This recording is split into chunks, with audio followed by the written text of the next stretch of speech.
I want to share with you a piece of my childhood. This is corned beef, one of many popular canned meats in the Philippines, commonly eaten for breakfast with garlic rice and a fried egg. The Philippines actually has a rich and unique history when it comes to canned foods that stems from the era of American occupation. My friend Rachel has a whole video on it and I highly recommend watching it.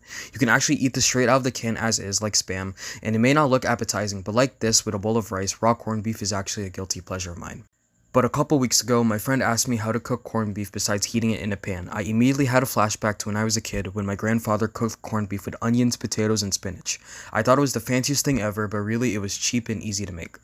So I decided to make the corned beef the same way my grandfather did. The only difference was that instead of spinach, I used bok choy because that's what I had. And my grandfather's personal preference, along with the rest of my family, is to have the corned beef to still be a little bit moist and have some water or oil to it. But for me personally, I remember watching an Erwan Yusof video when I was in middle school. And Erwan cooked the corned beef until it was drier and developed a nice crispy texture. And I tried it, and ever since then, that's just how I like my corned beef. But of course, you can make it however you'd like. I finished it with some garlic powder and black pepper, and the corned beef was pretty much good to go. I then took some eggs and fried them until they had a crispy bottom but still a runny yolk, and then it was all good to go. I took my bowl of white rice, topped it with the potato bok choy corned beef along with my fried egg, and this is my personal preference, but I like to take a little bit of cane vinegar and drizzle it around for some acidity, and this is one of my favorite breakfasts.